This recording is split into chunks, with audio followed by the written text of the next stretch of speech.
Imana data wa twese tugushimiye imbabazi zawe uduhoranira ushimwe iteka ubitugaragarije ubwo waturinze kuva ejo tuva hangaha none tukaba tugarutse byose ni kubwawe ushimwe warinze ababwiriza kandi natwe ubwo dushoboje kuza ntabwo bikoreye ubusa no kugira ngo dukizwe ubidushoboze duhere rero muri gahunda y'uyu mugoroba kugira ngo iyi tariki nayo izatubere urwibutso rwiza rw'ibyo turi bwungukira ahangaha biduteza imbere mu gakiza tubigushimiye mu izina rya Yesu amen.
rimwe gusa ayo maraso yaradukijije ayo maraso yadukijije twese ni Yesu umwami wayatuviriye amaraso ya Yesu yagize umumaro amaraso ya Yesu yaradukijije nanjye nkaba ndiho n'ayo maraso dushimira Uwiteka amaraso ya Yesu yagize umumaro amaraso ya Yesu yaradukijije kuburiho nanjye nkaba ndiho n'ayo maraso dushimira Uwiteka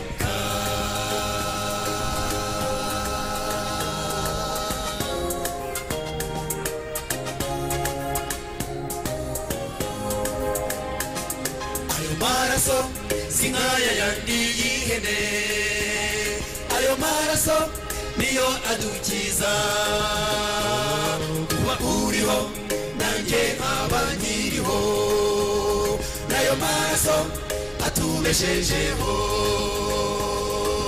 amaraso ya Yesu yagize umumaro amaraso ya Yesu yaradukijije nanjye nkaba ndiho n'ayo maraso dushimira Uwiteka ndavuga amaraso ya Yesu yagize umumaro amaraso ya Yesu yaradukijije kuburiho nanjye nkaba ndiho n'ayo maraso dushimira Uwiteka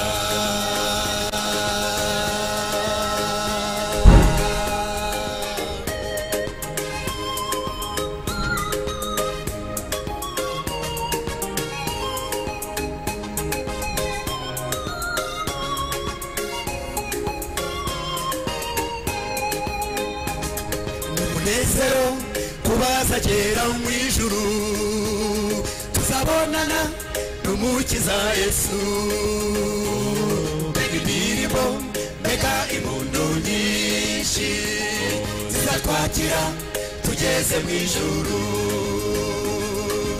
amaraso ya Yesu yagize umumaro amaraso ya Yesu yaradukijije kumuriho nanjye nkaba ndiho n'ayo maraso dushimira Uwiteka ndavuga amaraso ya Yesu yagize umumaro amaraso ya Yesu yaradukijije kumuriho nanjye nkaba ndiho n'ayo maraso dushimira Uwiteka ndavuga amaraso ya Yesu yagize umumaro amaraso ya Yesu yaradukijije kumuriho nanjye nkaba ndiho n'ayo maraso dushimira Uwiteka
kugira ngo Mana tukuvugire waduhaye ibyo kuvuga uduhanaho tubivugira ariko Mana hari icyo dukeneye duhimbari na buri munsi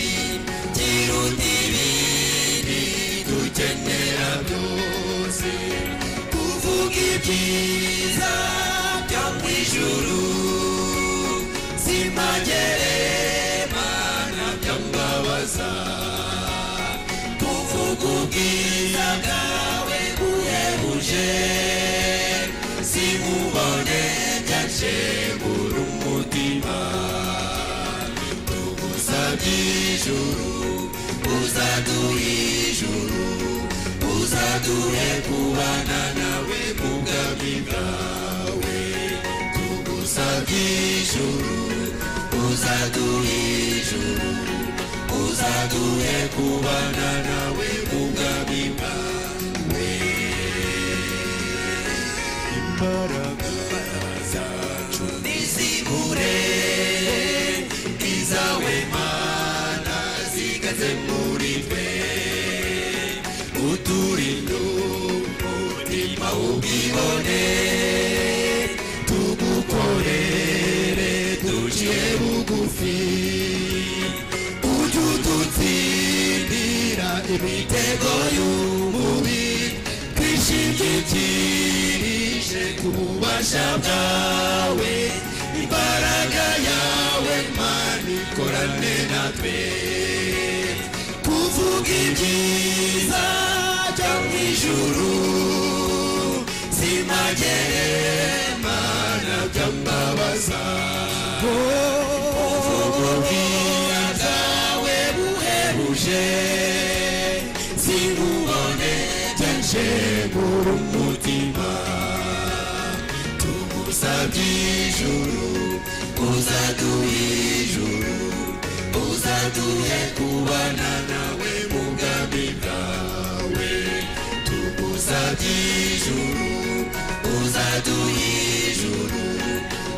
uzaduhe kubana nawe mu bwami bwawe.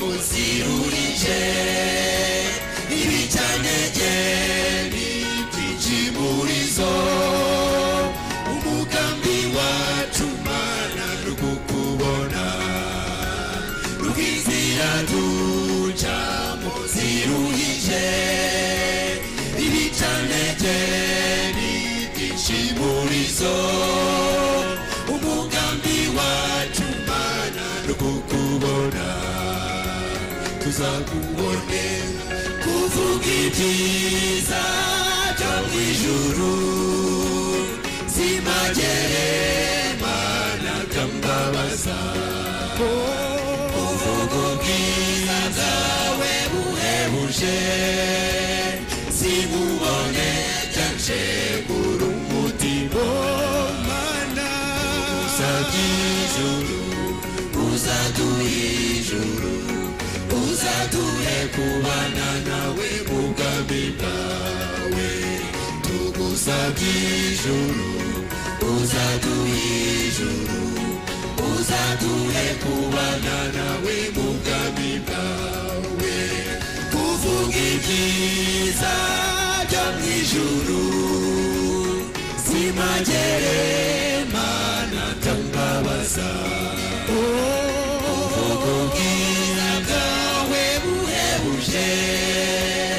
simubone byanje buri umutima. Mana uzadijuru, uzaduhe ijuru, uzaduhe kubana nawe mu bwami bwawe, uzadijuru, uzaduhe ijuru, uzaduhe kubana nawe mu bwami bwawe.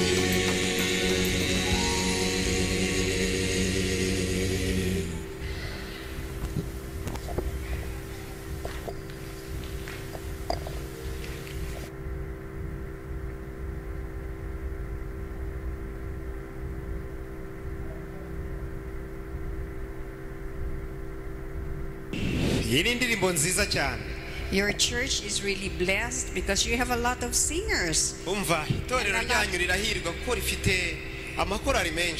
And a lot of good music. Since Saturday, Sunday, Monday, and now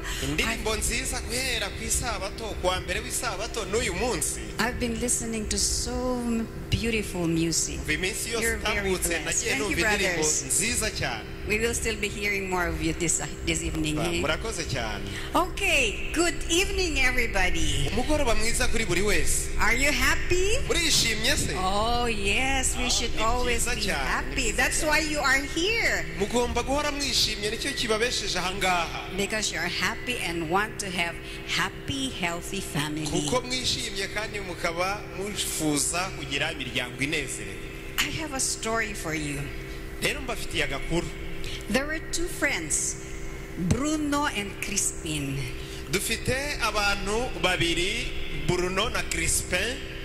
Bruno said, "You know what, Crispin? I am the king of our house." With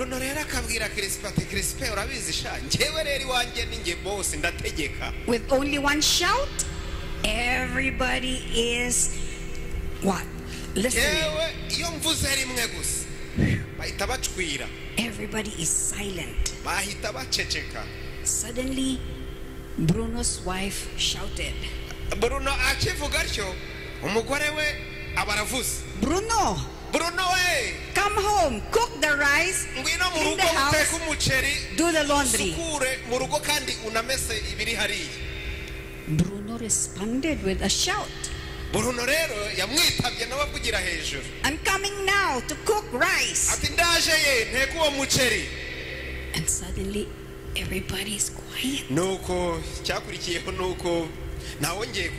So Bruno said to Crispin, "See, Crispin, only one shout from me. Nobody talks anymore." bagahita baceceka bose. Urumva yongeye kuvuga, everybody is silent.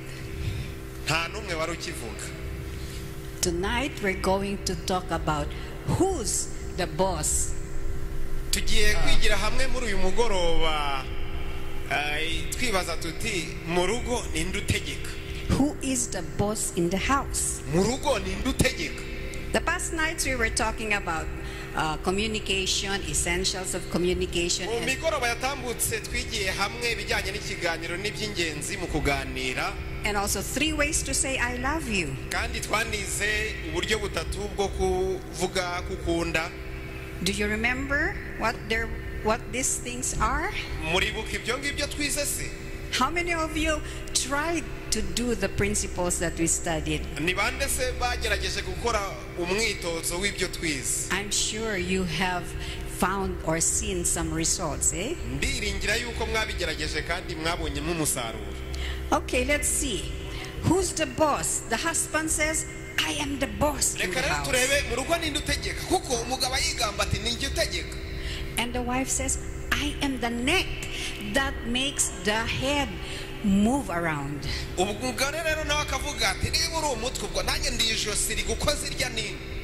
But what is the big truth about who is the boss in the house?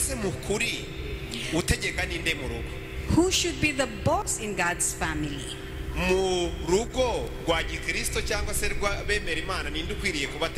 Okay, we will see now who's the boss, and we will use 5 keys to unlock the answer. First key, the husband is the head of the home. Let's see what the Bible says. Okay, you can say it in your language. The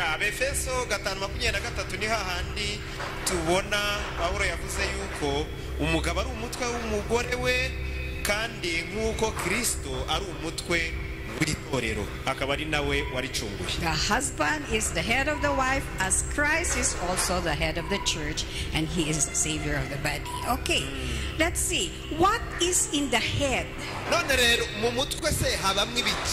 What do you find in your head? The brain. Okay, let's see. What's in the brain? The brain regulates neurological system. What does that mean? It means it is the process of messages received by the body and into our thoughts.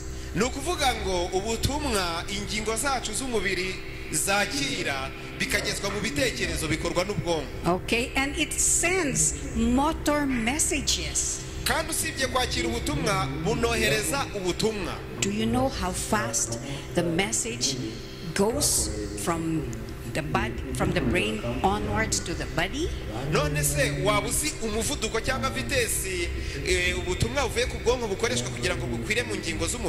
200 miles per hour. If you are a driver, you know how fast that is, right?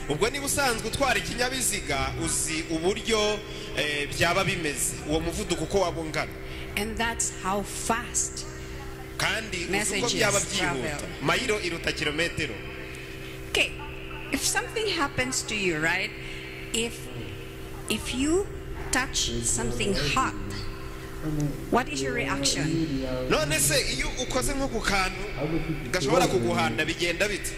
Immediately, if you touch something hot, what will you do? Your hand, you remove it right away, right? Because that's how fast the message from the brain tells you.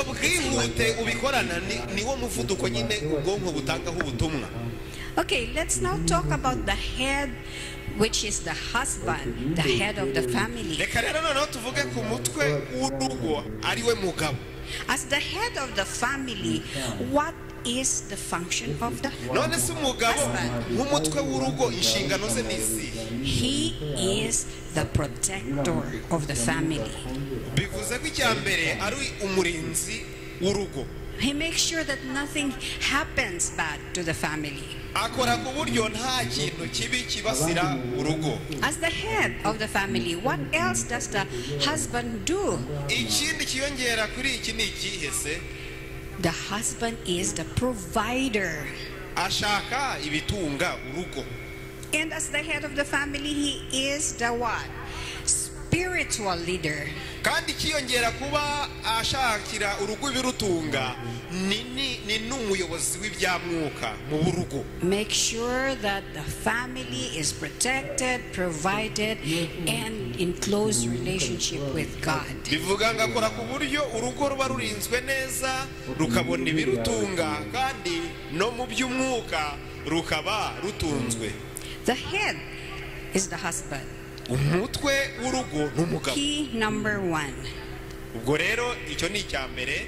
Okay, let's go to key number 2. Tujye ku cya kabiri rero mwibuke ko turimo kureba ngo ninde utegeka mu rugo. If the husband is the head of the family or the home, the wife is the what? Heart Niba of the home. umugabo ari umutwe w'urugo, umugore we ni iki? Ni umutima w'urugo. Okay, what is in the heart? Umutima ubamwo ibikisi. The husband is the head, the wife is the heart. The Umugabo ni heart, umutwe, umugore ni umutima. Umutima ukora iki? you know how fast your heart beats? Mbese waba uzi uburyo umutima wawe utera? You won't be able to count that. Ntago wowe wabasha why? kubibara. You know why? Because it's 100,000 beats a day. Inshuro ibihumbi ijana ku munsi. It is very difficult for you to catch up with the heartbeat. Biba bigoye ko wapfa kubibara. And then it pumps 2,000 gallons of life-giving blood throughout the body. Noneho ukohereza kandi mu mubiri amaraso angana na kuriya wenda shobora kuba ari nka litiro se gutyo gutyo. Can you carry 2,000 gallons? Mbese wabasha kubyikorera? Oh, you cannot do it, but our bodies are amazing because our body can pump life-giving blood throughout the body worth 2,000 gallons. Umutima rero ukora akazi gakomeye cyane ko gupompa amaraso angana kuriya ku bwinshi kwirakwisa mu mubiri. We have an amazing God who has created an Umva dufite amazing Imana body. y'igitangaza yaturemye mu buryo butangaje gutyo. Okay, let's see what the Bible says. Reka turebe icyo Bibiliya ivuga. In Genesis 2:21 and 22, Itangira igice cya kabiri umurongo 21 na 22 ni hahandi tubona yuko Imana ijya kurema Eva yasinzirije uwo mugabo hanyuma imukuramo urubavu iruheraho irema iki umugore iramumuzanira. yes, God took Adam and took a rib and then formed a woman out of that. Urubavu yakuye muri Adamu nirwo yahereyeho irema Eva umugore. So Eve was not made with a bone from Adam's head to rule over him. Urumva rero ntabwo Eva yaremwe mu igufwa ryakuye kutegeka umugabo. The rib was not, or the bone was not taken from the head. Urwo rubavu cyangwa se iryo gufwa yaremwe akuweho ntabwo ryakuwe mu mutwe. God has a reason for that. Imana ifite impamvu itabikoze iryo. Because God does not want the head of the family or the man to rule over the wife. Kandi Imana yabikoreye kugira ngo umutwe w'urugo cyangwa se umugabo aba ari we uba uyobora. God did not take the bone from Adam's foot. Ariko nanone Eva ntabwo yaremwe mu igufwa ryakuwe mu kirenge. Because if it was from the foot, Adam can just trample Eve and Rero iyo bigenda gutyo Adamu yari kujya aribata Eva uko yishakiye. But where did God take the rib from? None se Eva urubavu yaremwemo rwavuye he? He took it from the side of Adam so that they will be equal together, walking side by Aho side. yarukuye agaragaza yuko bagombaga kuba bareshya cyangwa bafatanya. As we said, the wife or Eve was not taken from the head, from the foot, but from the rib at the side. tumaze kubivuga Eva ntago yaremwe ku igufwa ryavuye ku mutwe cyangwa mu kirenge ahubwo mu rubavu. So what does that mean? Ibyo bishatse kuvuga iki se? The wife is the sole partner with the husband. No kuvuga ngo umugore ni mugenzi w'umugabo we. And the wife is also a peacemaker in the family. Kandi umugore akwiriye kuba ari mutanga mahoro mu muryango we. Just as the heart pumps life-giving blood, the wife is the one that gives life in the family. Nkuko wa mutima utera amaraso agahesha umubiri kubaho, niko umugore nawe ari mutanga mahoro. She does not give life only, but she also beautifies the home. Nta nubwo atanga amahoro mu rugo ngo ibyo mu rugo bigende neza gusa, ahubwo atuma hanamera neza. But unfortunately, in the creation story, Eve had a fall and succumbed to sin. Ariko ikibabaje nuko nkuko tubona mu gitekerezo kirema, Eva yaje gucumura nuko agwa mu cyaha. But there is good news because she was redeemed. Ariko inkuru nziza nuko yacunguwe. Redemption provides for her restoration. Uko gucungura rero kwamuhesheje kongera kugusubizwa ku mugambi Imana yamuremeye. We've seen the husband as the head of the family and the wife as the heart of the family. Muribuka yuko umugabo ari umutwe, umugore akaba umutima w'urugo. But how about if there are single parents? Ariko bigenda bite se iyo ari umubyeyi umwe, bijya bishyika ko ari umubyeyi umwe? There is no husband as the head of the family. Hakaba nta mugabo uhari ngo kitwe ko ari umutwe w'urugo.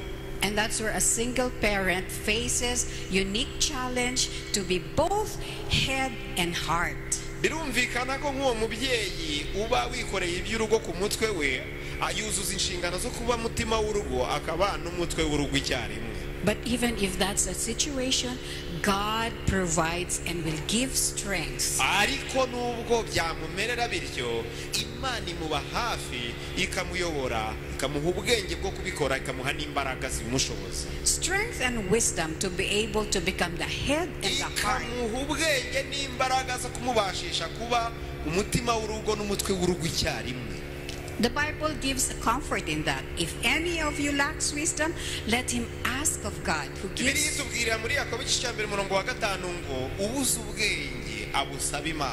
Yeah, gives everything that you need and will as long as you ask. Okay, let's move to the third key. First key is husband is the head. Second key is wife is the heart. Now let's see what's in the third key. Sorry. Okay, in third key, there is love in the family. There should be no abuse in the family.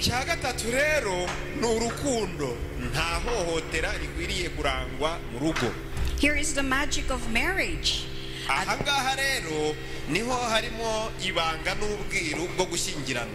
the marriage altar, the two become one. 1 + 1 is supposed to be 2. But in the marriage, 1 + 1 is still 1 because everything is combined and this is a mystery.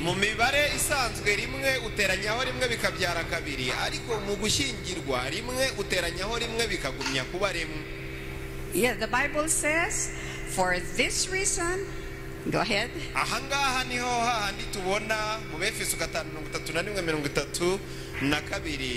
Yuko umugabo azasiga se na nyina akabana n'umugore we akaramata bombi bakaba umubiri umwe.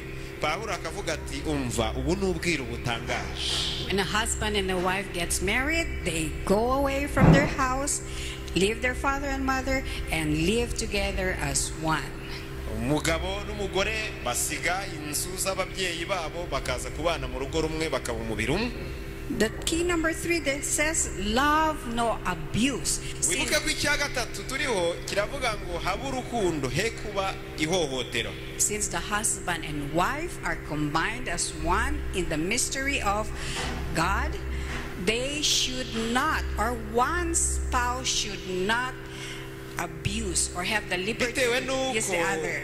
mu bwiru butangaje bwo gushyingirwa bahura bakaba umwe, bakwiriye rero kubaho ntawe uhohotera undi.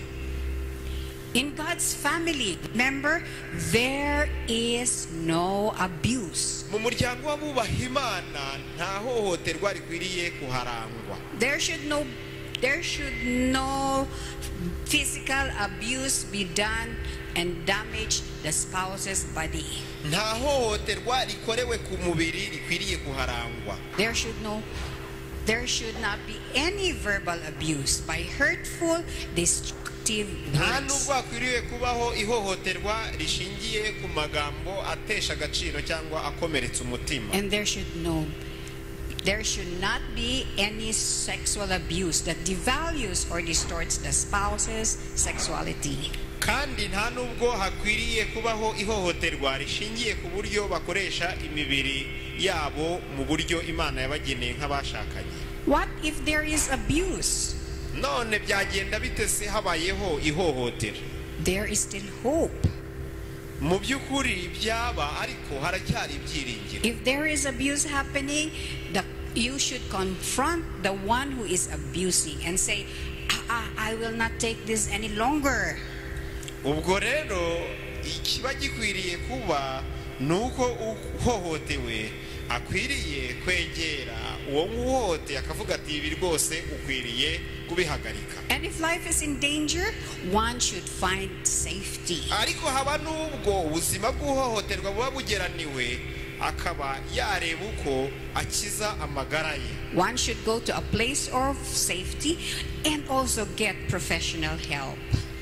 byaba gukiza amagara ye akareba uko yaba yikinze uwumuhohotera, ariko kandi akabona n'ubujyanama mu babifitiye mu babihugukiwemo.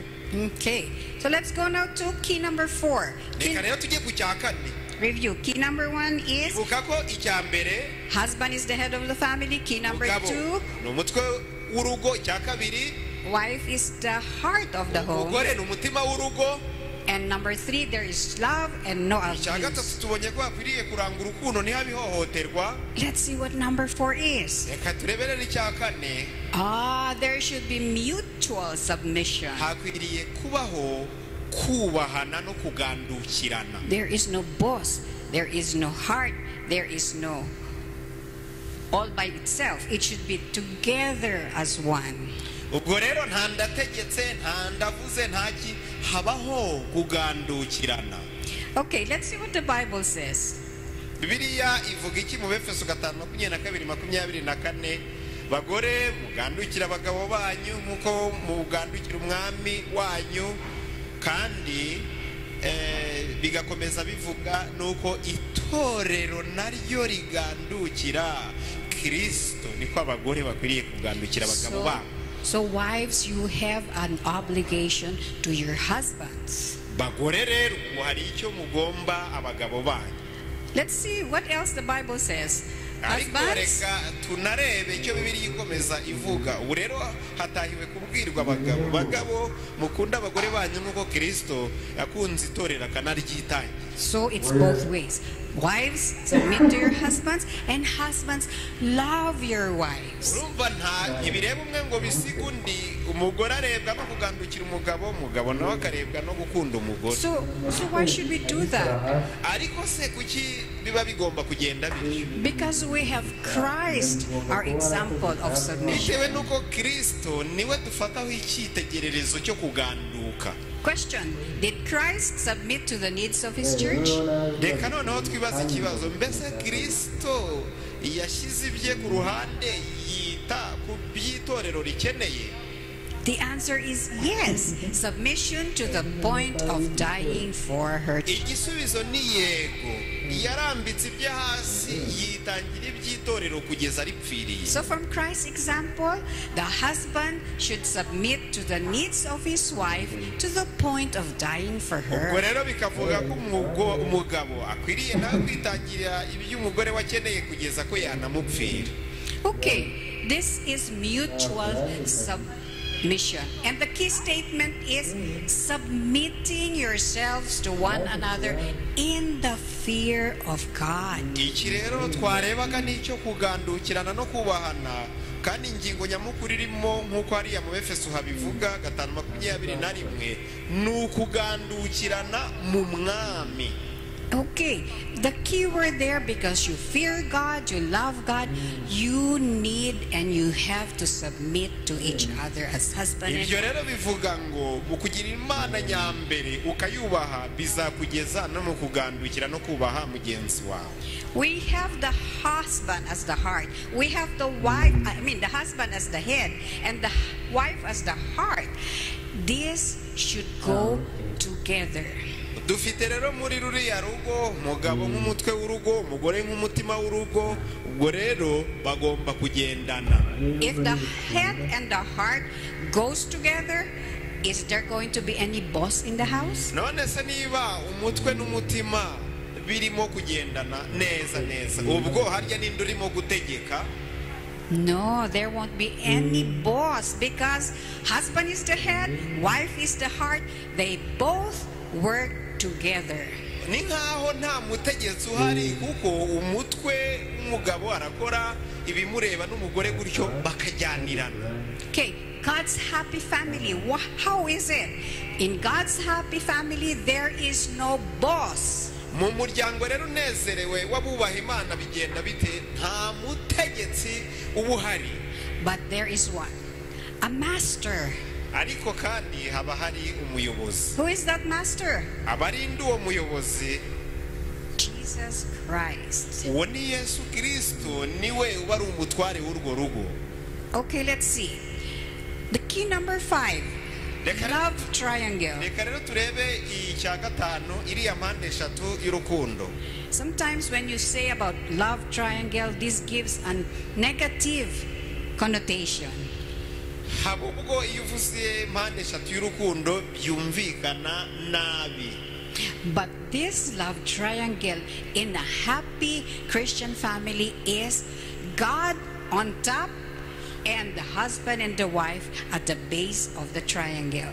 Ariko ikigenderewe muri iyi mpande eshatu y'urukundo mu rugo rw'abubaha Imana nuko hariya hejuru ku gasongero Imana niyo ihari, hanyuma ku ruhande hakaba umugabo ku rundi umugore bafatanishijwe n'Imana iri hejuru. Okay, when husband and wife are far from Christ, they are also far from each other. Iyo rero umugabo n'umugore bitaruriye Kristo, n'ubundi nabo ubwabo baba bitaruranye, umwe yitaruye undi. But when they draw closer to God or to Christ, they also draw closer to each Ariko other. uko barushaho kwegera Kristo ni nako begerana ubwabo. So when husband and wife submit to Christ, they become truly in love with each other. Rero iyo umugabo n'umugore bagandukiye Kristo binabashoboza kwegerana ubwabo no gukundana by'ukuri. So husband and wife, if you want to be happy and if you want to be drawn closer to Christ, you have to truly love each other and walk and journey together with Christ in the center. Rero bagabo namwe bagore, niba koko mushaka kunezerwa nimwegere Kristo, bityo bibashoboze kuba mwegeranye ubwanyu. So let's look at the scene of a happy family. How does it look? How does a happy family look like? Reka rero turebe bigenda bite mu muryango unezerewe. The husband and wife hug each other. Mugabo n'umugore rwose barahoberana. Parents and children embracing each other or one another. Ababyeyi n'abana barahoberana. This is now God's happy family. Aha rero ubwo haba ari umuryango unezerewe You w'abubaha Imana. experience the essentials of communication, and you also experience the way to say I love you to each other.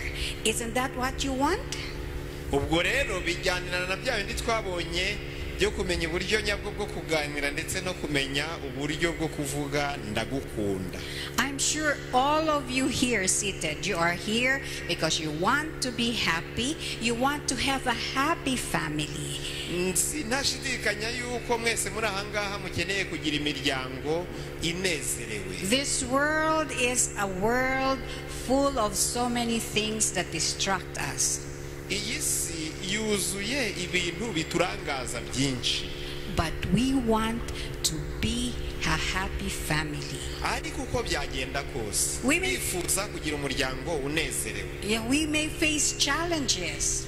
Ibirushya n'imbogamizi ntibizabura. But how many of you want to really have a happy family? Ariko se ni bande muri mwe bifuza kuko byagenda kose bumva bagira imiryango inezerewe? When you raise your hand, that means on your own you cannot do it, but with God's help you will be able to do it. Birumvikana ko mu kuzamura ikiganza cyawe urabuhamije yuko nubwo utabyishoboza ariko kubwo gufashwa n'Imana wabishobora. I invite each one of you, anyone who wants to be committed, wants to have a happy family, I want you to stand so I can pray for you. Nararikira buri wese wifuza kugira umuryango mwiza ngo ahagurukire ku birenge bye maze dusenge. Thank you. Murakoze cyane. Heavenly Father, Data uri mu ijuru, you have seen your children here. Uritegereza abana bawe barahangaha. You have seen husbands and wives, Uritegereza abashakanye umugabo n'umugore, abagize umuryango who want to have happy families. bifuza kugira imiryango inezerewe. Father, but there is so many distraction around. Ariko Data, muri iyi si harimo ingorane nyinshi. We pray that you will come close to each one. Turifuza yuko wegera buri umwe muri aba bana bawe barahangaha, To help the husband and wife work together kugira ngo ufashe umugabo n'umugore bakorere hamwe as head and heart nk'umutwe ndetse n'umutima, to make their families happy. kugira ngo bagire urugo rwabo ahantu hanezerewe. Be with them as they walk together, Ubafashe ubwo bagerageza closer to kugendana you, kandi ubwo barushaho kukwegera together with their children. ndetse n'abana babo. Let them feel your presence in their lives. Ubashoboze kumva ko uri kumwe nabo mu buzima bwabo, And continue to be by their side. kandi ukomeze kubaba hafi. In Jesus' name, Ni mu izina rya Yesu tubisabye, amen. amen. Thank you very much for listening tonight. Murakoze cyane rero gukurikira iki cyigisho muri mugoroba. Tomorrow, invite your friends if they're Ejo not here, ariko inshuti yawe muzane, but make sure you are back. ariko Okay. ukwiye kuba ubikora, sibyo? 5 o'clock tomorrow, Ejo rero ubwo niho tuzahura, we'll see you. ndibwira ko nzongera kuba. Okay, God bless you. God bless your families. Imana ibafashe bahire kandi ihire imiryango yanyu.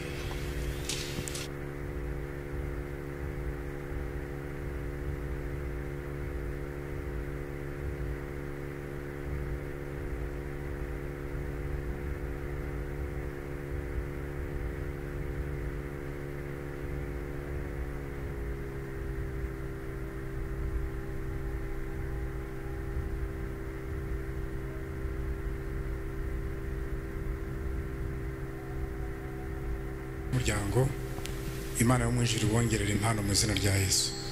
Twatangiye nta mushyitsi n'umwe dufite. Ndashaka ngo turebe ko hari umushyitsi ushobora kuba waje nyuma, kuko mu ndangagaciro ziranga itorero rya Muhima rwose indangagaciro ku mwanya wa mbere nuko dukunda abashyitsi, cyane cyane batari abadventiste b'umunsi wa karindwi.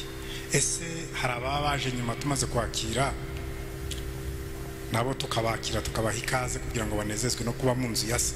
Hari abahari? Ndabona umwe. Muhaguruke tubarebe, muhaguruke tubakire tubabona rwose. Muhaguruke, muhaguruke. Abatari abadventiste umunsi wa karindwi, ndasaba ngo ababegereye rwose mubahobere, mubahobere, mubifurize ikaze. uriya yabuze umuhobera ntago byumva.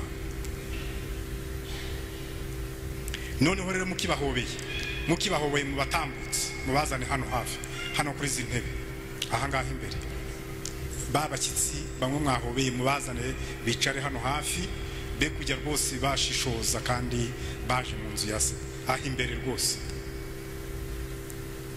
Bashyitsi beza turabakunda, niyo mpamvu tuba twabateganirije ibyicaro biri aha hafi kugira ngo abashyitsi mubarebe neza kandi n'ibyo bari buvuge hatagira na kimwe kibacika.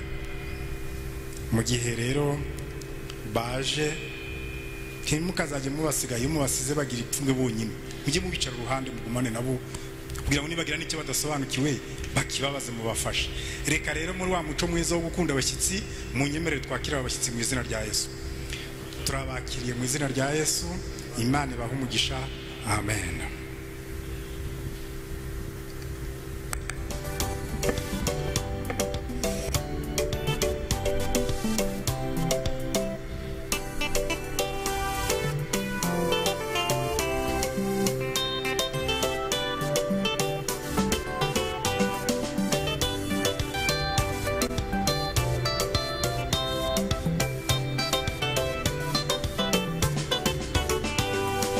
Bagandagaje mu kibaya cya Yorodani, biteguye kumva ijambo rivuga ngo bambuke, maze babona ibisa n'ibiteye ubwoba imbere. Amazi yarenze inkombe Yorodani irasuma, benshi muri bo bari baravukiye mu butayu, batazi neza imbaraga z'Imana ya Isirayeli. Muri bo kwambuka bisa naho bidashoboka, Imana yo mu ijuru niyo ishobora kubikora, irabikora. Ibisa n'ibidashoboka Imana irakora. Kwiheba kose no gushidikanya bikwiye gusigurwa no kwizera irikora. Isezerano ryayo nubwo ryaba rigaragara nk'ibidashoboka, byange bikunde izarisohoza, iyo abivuze niyo kwizerwa izabikora.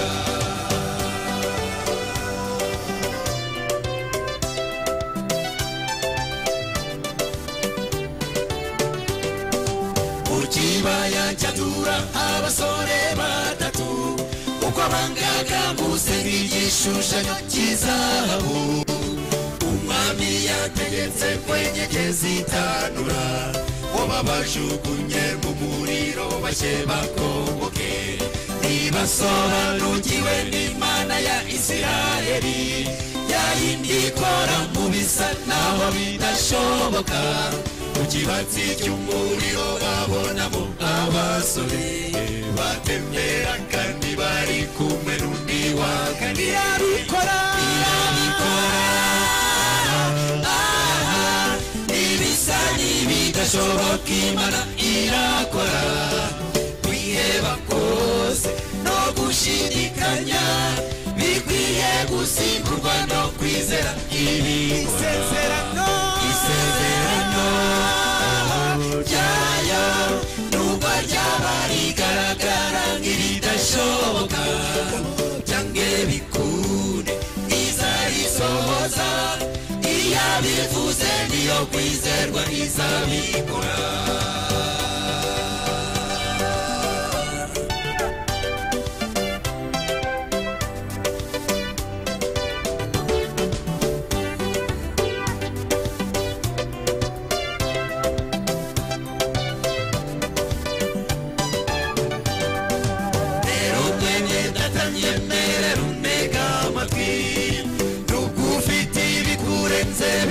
Bikuremereye komera tuza, izera Imana n'ibidashoboka yo irabikora. Iyarunze amazi ya Yorodani bakambuka, mu isumo y'amazi hakabonekamo inzira. Iyarinze abasore batatu mu muriro, Nebukadineza akababona bari bazima.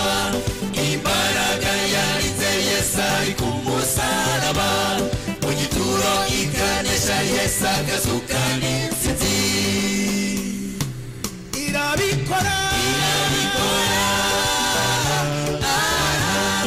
ibisa n'ibidashoboka Imana irakora kwiheba kose no gushidikanya bikwiye gusimburwa no kwizera ibikora isezerano ryayo nubwo ryaba rigaragara nk'ibidashoboka byange bikunde izarisohoza iyo abivuze niyo kwizerwa izabikora byange bikunde izarisohoza iyo abivuze niyo kwizerwa izabikora byange bikunde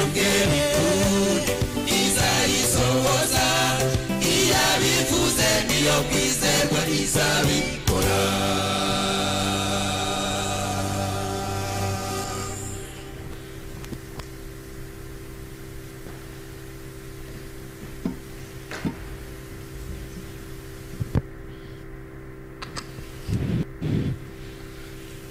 Good evening. Mugoroba mwiza. I heard that the music talks about the power of God. Menye ko iyi ndirimbo yavugaga iby'ubushobozi bw'Imana n'imbaraga zayo. Tomorrow evening, ejo nimugoroba, we are going to talk about the power of God. Tuzaganira ku by'izi mbaraga z'Imana. Last night we talked about God of the hopeless situation. Ejo nimugoroba twigiye hamwe Imana iduhumuriza mu bihe bitwihebesha. Tomorrow it would be my partner is able. Ejo rero tuzaba turebera hamwe uburyo Imana yacu itoboye. It talks about the power of God. Tuzaba tureba iby'ubushobozi bw'Imana. So let me ask you, reka rero mbabaze, who is the boss in the house? Tubonye ko mu rugo ari ndutegeka.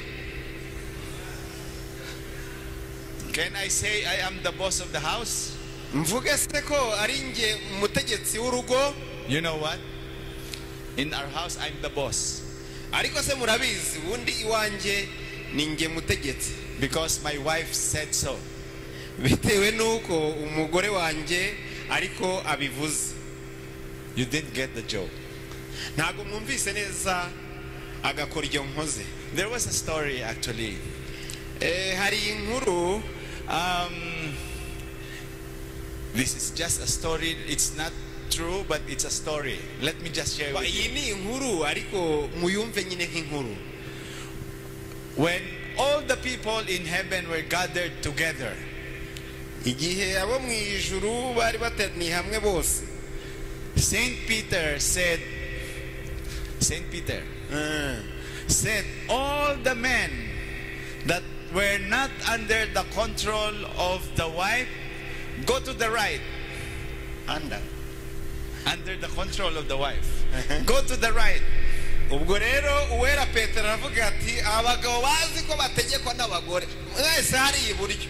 And those who are submissive to their wives, go to the left. Ubwo rero abandi bajye ibumoso. And all the men goes to the left. Abagabo bose bigira ibumoso. There was quiet in heaven. It was so quiet because all the men moved to the left. Ubwo rero byumvikanaga ko abantu bishimiye ko benshi bagiye ibumoso bagaragaza ko bagandukira abagore babo. It looks like those who will reach heaven are under the control of the wives. Bikaba bisa nkaho ubwo abagabo bazajya mu ijuru bose bazaba baragiye bategekwa n'abagore. And all of a sudden, you remember Douglas? All of a sudden, Douglas left the group and went to the other side. Nuko rero nkagurya Dugarasi, muribuka Dugarasi wo muri ya nkuru. Ava muri bariya yigira hariya. And everybody clapped because there is one who was not under the control of the wife. Nanone abantu bakoma amashyi bishimye cyane bavuga ati twese ntago twategetswe n'abagore nibura abonetse umwe udategekwa n'umugore. And so Saint Peter was amused. Noneho rero uwera Petero So he called Douglas. biramunezeza cyane ahamagara Douglas. It looks like your wife was not able to contain you. Douglas rero bigaragara ko rwose umugore wawe atigeze akubasha. And Douglas was shy, you know. Douglas rero yari afite amasoni soni. He said, you know, actually I was there. Aravuga ati mukuri muzi ko nari ndi kuri ruhande. But my wife said, ariko umugore wanjye abonye ndi aravuga ati uraho. That's why I said I'm the boss of the house, because my wife said so. Niyo mpamvu nari mbabwiye nti mu rugo ninjye utegeka kubera ko umugore ubwo nyine niko aba yanyise umutegetsi. Brethren, it's a joke. But bavandimwe ni like agakuru, like my wife said, a happy family. Nkuko umufasha wanjye yabivuze, umuryango unezerewe. Husband and wife are equal. Barareshya mugabo n'umugore. And the only way that you can maintain this relationship of being together and side by side, kandi uburyo bumwe bwa gufasha kugumishaho iyo sano, is when you surrender your life to Christ. Ni igihe weguriye Kristo imibereho yawe. And you will allow Christ to guide you. Ukemerera Kristo kukuyobora. And His Holy Spirit will teach you the way how a family can be happy and healthy. Mwuka we muziranenge niwe uzakwigisha uko umuryango washyika ku munezero. Again, good evening. Reka nongere mbasuhuze. Mwiriwe. Tonight our topic is There is Hope for You Part 2. Muri uyu mugoroba tugiye kwiga umugabane wa kabiri wa cya cyigisho twize cyatubwiraga ibyiringiro. Last Sunday we studied the situation of the world. Kuwa mbere w'isabato ni mugoroba twize uburyo isi yacu imeze. It looks like hopeless. Isi idatanga ibyiringiro. Tonight we will continue to see why there is that hopeless situation in this world. Muri uyu mugoroba rero turakomeza muri uwo mujyo turebe impamvu isi iri aho idatanga ibyiringiro. We will see what the Bible says about the signs of the end of the world. Turaba tureba icyo Bibiliya ivuga ku bimenyetso bigaragaza amahenuka y'isi. This book tells us that the climax of this earth history it's happening now. Iki gitabo kitubwira yuko amahenuka y'isi turimo tuyasatira. If you are watching a movie, you are at the very end of the movie. Niba ari twayifata nko kureba filimi irenda kugera ku musozo. And you will notice that it was the end because of the climax of the activity in the movie. Kandi ubwirwa nuko filimi igiye kurangira kubera ko biba bishyira umusozo ku byakozwe muri filimi byose. And same is true with the earth's history. Ubwo rero turabijyanisha n'amateka y'isi. In 1938 there was a Halloween radio program in New York. In this program, in this radio program, it's a drama program. They portray that there is going to be an end of the world. Hari muri uriya mwaka w'icyamagana 1938 muri New York umukino cyangwa se nk'ikinamico yakinwaga kuri radio isa nigaragaza amaherezo y'isi. The radio actor sounded so real that many believed that the story was true. Uko abakinaga iyo kinamico babikinaga byasaga naho bitera abantu kumva ko ibyo baba bakina ari impamo. And panic and fear gripped many across the country. Bituma igihugu abantu bose buzurwa n'ubwo. And because they were scared, some of them commit suicide.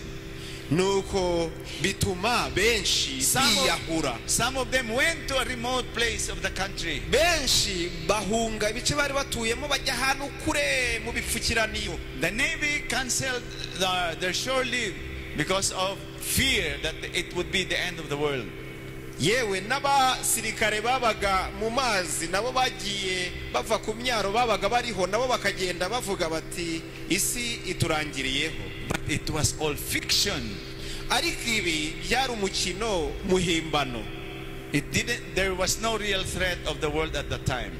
mu by'ukuri muri icyo gihe nta cyari giteye ubwoba cyo kurangira ku isi. Now the question is, the question of how the world will end has fascinated and frightened many throughout the centuries. Ubu rero icyo twibandaho ni ukumenya uburyo gutekereza amahenuka y'isi byagiye yibanda mu bitekerezo by'abantu. Today there is a concern that climate change will eventually destroy life on ubu planet muri iki Earth. gihe cyacu abantu bahangayikishwa no gutekereza yuko ihindagurika ry'ikirere rizatuma isi irangira. Some fear we will be destroyed ourselves in a nuclear war.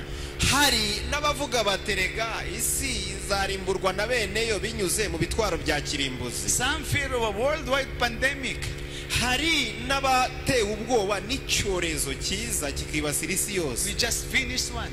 Kandi muzi ko hari icyo twanyuzemo. When COVID-19 hit the earth, the world. Muzi ko hari icyorezo twanyuzemo cyakwiriye isi yose cya COVID-19. And others say we'll run out of food and other resources as world population continues to Abandi increase. nabo baravuga batumva igihe kizagera ibyo kurya bibure kuko ubwiyongere bw'abatuye isi burakabije. Others are afraid that we may be wiped out as a huge comet or asteroid collides with Earth. Hari n'abavuga batumva tuzamarwaho no nuko hari ibisate by'inyenyeri cyangwa se imibumbe yo mu kirere bizaduhanukira. Most of us, of course, have plenty of other things to worry about. Umva ibyo ni bike tuvuze, benshi muri twe bafite ibindi bagenda batinya. We struggle with just trying to make a living or dealing with sickness and grief and death. Tugerageza gukorwa iryo nino duharanira kugira ngo mibereho turwana n'uburwayi ndetse n'ibindi bitubabaza n'urupfu. For many of us, life isn't easy. Umva benshi muri twe ubuzima burabagoye. Sometimes we may even find ourselves wishing the world would end. Hari nubwo twisanga tuvuga tutumva wasiwe nushaka urangire. Surely life wasn't meant to be so full of pain and hunger and weariness and stress. Nta gushidikanya ntabwo icyari kigenderewe Imana ikiraho ubuzima ari uko bwuzurwa n'imibabaro ndetse n'imihangayiko. All of us want a better world. Twese aho tuva tukagera buri wese aba yifuza imibereho myiza. On Thursday we will present a better world. Kandi mu cyigisho tuziga ku wa gatanu w'isabato tuziga isi nziza. The good news, my friend, is that the world is going to end. Inshuti, inkuru nziza rero nuko isi imburagasani igiye kugira iherezo. Pastor Adam, you're saying it's good news when the world is ending? Ariko Pastor Adam, wowe uravuga ngo isi igiye kurangira ukabyita inkuru nziza. The reason I said it's good news because there is a better world coming. Impamvu mbyise inkuru nziza nuko hirya y'isi imburagasani hazabaho isi nziza bihebuje. In fact, a God of love has not tried to keep information from us. Mu by'ukuri Imana y'urukundo ntago yaduhisha ayo makuru. Instead, he has given signs of the end and warning about the end so that Ahubwo no one needs to be surprised or caught unaware. ibimenyetso bizagaragaza ko isi igeze ku iherezo kugira ngo hatazagira n'umwe utungurwa cyangwa se usangwa atiteguwe. He desperately wants you to be part of the better world he has promised. Iyo Mana irakwifuriza kuzaba umwe mu bazatura iyo si nziza yiteguye. And even when his warning seems severe or the way he describes end time conditions seems harsh, it's only because he loves us enough to tell Kandi us nubwo the bimwe muri truth. ibimenyetso bigaragaza amahenuka y'isi usanga bimwe biteye ubwoba ibindi bikarishye, ariko icyo Imana igendereye ni ukugira ngo tunoze imyiteguro. God doesn't want us to be caught unaware. Ntabwo Imana hari uwo yifuriza ko azasanga atiteguye. The reason we are here is because God is giving us the warning. Impamvu turi aha ngaha nuko Imana idufitiye uyu muburo. Imagine if your child was crossing the road and about to hit by a car, you wouldn't speak soft. Tekereza umwana wawe yambukiranye umuhanda ikimodoka kikaba kigiye kumugonga, none se wamuvugisha mu kajwi koroheje? You will shout a warning as loudly and urgently as possible. Ahubwo uzagerageza kumubwira uvuga cyane kugira ngo akize amagara ye. Because you love your child and you want to save him or her. Ibyo uzaba bitewe nuko umwana wawe umukunda kandi ushaka kurokora ubugingo bwe. So just how will this world, as we know it, come to an end? None se nkuko tubizi isi yacu amahenuka yayo azaba yahe? tonight we're going to look at the Bible's prediction about how this will happen. icyo tugiye kureba muri uyu mugoroba nicyo Bibiliya ivuga cyangwa yahishuye kubijyanye nuko isi izarangira. And I think that you will agree with me that the prophecies given nearly 2,000 years ago in fact are so kandi bibwira kuri bwemeranye nanjye yuko ubuhanuzi bwatanzwe mu myaka 2000 ishize bugenda busohora inyuguti ku yindi. The world history as it has been prophesied has fulfilled its course. Amateka y'isi nk'uko yavuzwe mu buhanuzi buri cyose kigenda gisohora uko cyavuzwe. One day Jesus and his disciples were in Jerusalem. Igihe kimwe Yesu ndetse n'abigishwa be bari muri Yerusalemu. There the disciples were commenting on the magnificent temple which had just been enlarged by the Roman government.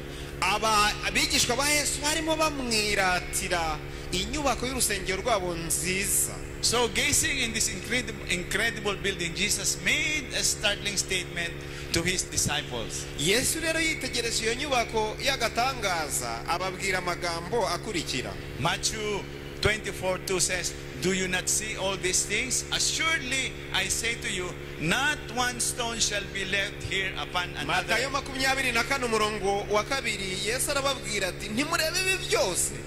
Ndababwira ukuri yuko hatazasigara ibuye rigeretse ku rindi ritajugunywe hasi. Not that shall not be thrown down. Everything will be thrown down. Rizasigara ritageretswe hasi, ritajugunywe hasi. This was the greatest building in the Jewish nation, and Jesus predicted it would be completely destroyed. Umva mu Buyuda bwose inyubako yari yagahebuzo kurenza hari izindi nyubako, ariko Yesu aravuze ati nta buye ryo kuri yo rizasigara ritajugunywe hasi.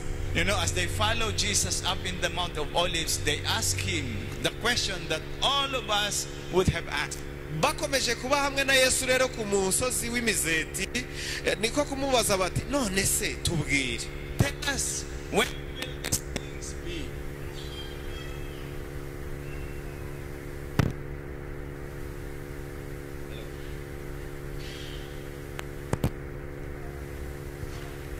The disciples said, "Tell us, when will these things be?" Niko kumubwira bati tubwire ibyo bizaba ryari. And what will be the sign of your coming and at the end of the age? N'ikimenyetso cyo kuza kwawe n'ikimperuka y'isi n'ikihe? You notice they were gazing at the big beautiful building. Urabona yuko barimo bitegereza iyi nzu y'agahebuzo. And Jesus said this building will be destroyed, that no stone will be on top of Yesu another. arababwira ati inyubako izasenywa igirwa amatongo kandi nta buye rizasigara ritajugunywe hasi. And yet when the disciple asked, when will these things be? Noneho nyamara abigishwa bamubajije bati none si ibi bizaba ryari? And there is another question. And what will be the sign of your coming? Ariko bacometsemo ikindi kibazo ngo kandi n'ikimenyetso cyo kuza kwawe. The disciples were concerned about the end of the world. Aba bigishwa ba Yesu bari bahangayikishijwe n'imperuka. You see, the disciples were sure that the Jerusalem with its temple would last forever. Aba bigishwa rero bibwiraga yuko iyi Yerusalemu inyubako yayo ndetse n'uyu murwa bizahoraho iteka. They were certain that the destruction Jesus foretold would take place when the whole world was destroyed.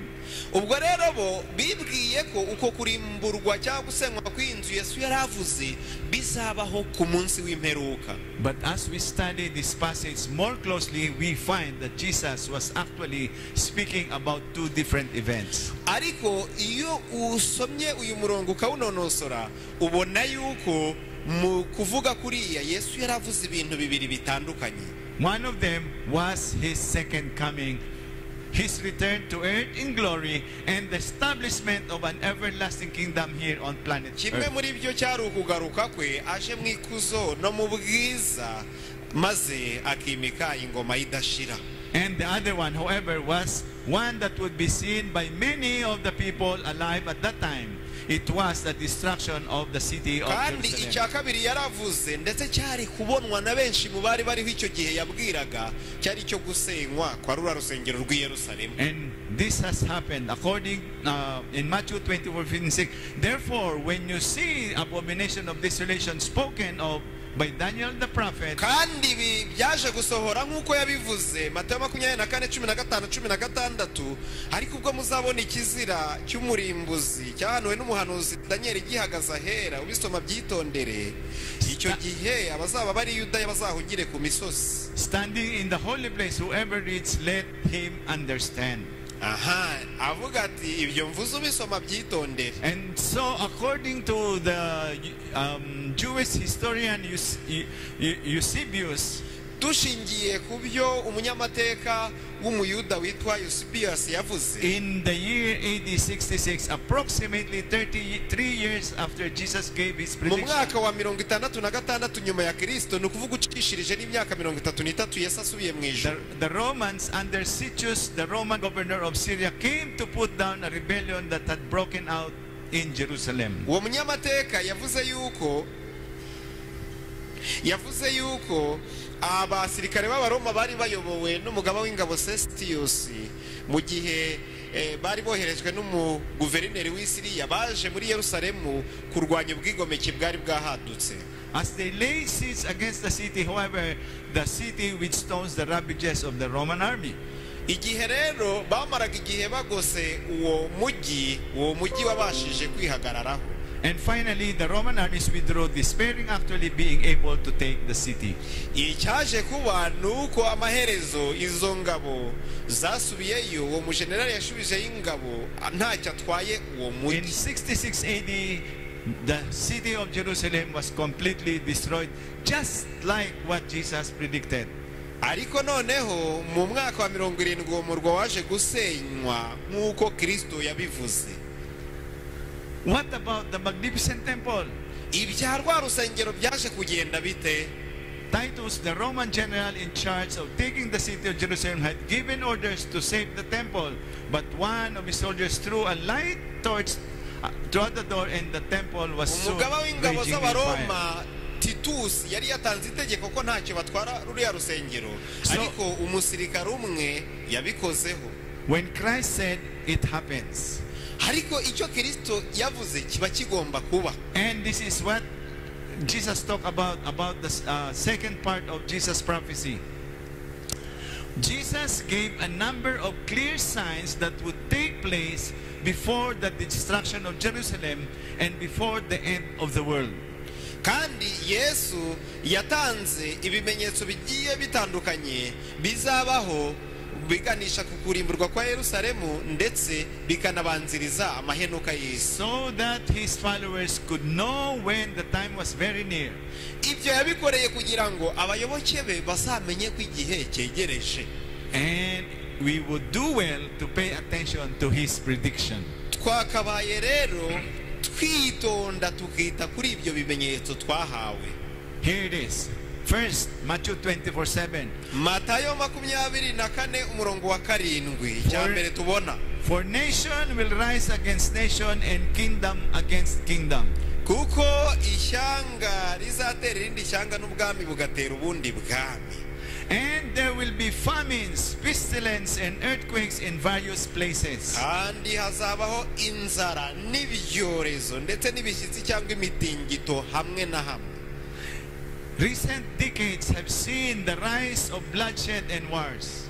Imyaka itari myinshi ishize yaranzwe no kumeneka kw'amaraso y'abatuye isi binyuze mu ntambara. In 20th century was the bloodshed century in mankind's history.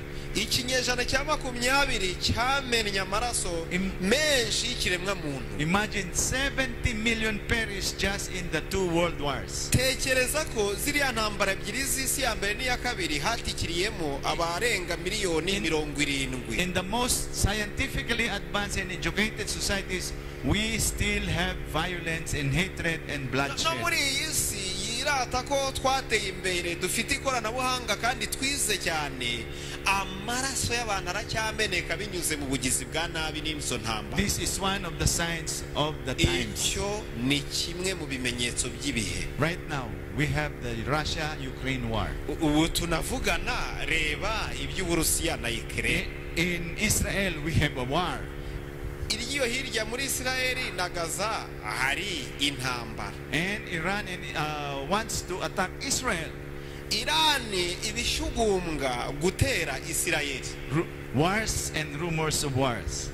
Intambara cyangwa gututumba n'impuha by'intambara. And there will be famines.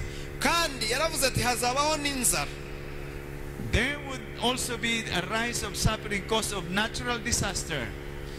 Kandi hakabaho kwiyongera kwibiza. Jesus said there will be famines. Yesu yaravuze ati hazabaho hazabaho inzara. And there are famines in many parts of the earth. Kandi ibyo bizaba mu bice byinshi by'isi. As the world population continue to explode, it is estimated that over 25,000 people a day, or 9 million per year, die from starvation. Uko ubwiyongere bw'abaturage b'isi bukomeza kuzamuka, bivugwa yuko abagera ku 25,000 bicwa n'inzara ku munsi. Ibyo bikaba ari miliyoni 9 ku mwaka. The next sense that Jesus predicted was an increase in diseases. Kandi ikindi yavuze nuko hazabaho ubwiyongere bw'indwara n'ibyorezo. There will be famine and pestilences. Inzara n'ibyorezo. The word pestilences is another word for a plague or terrible disease.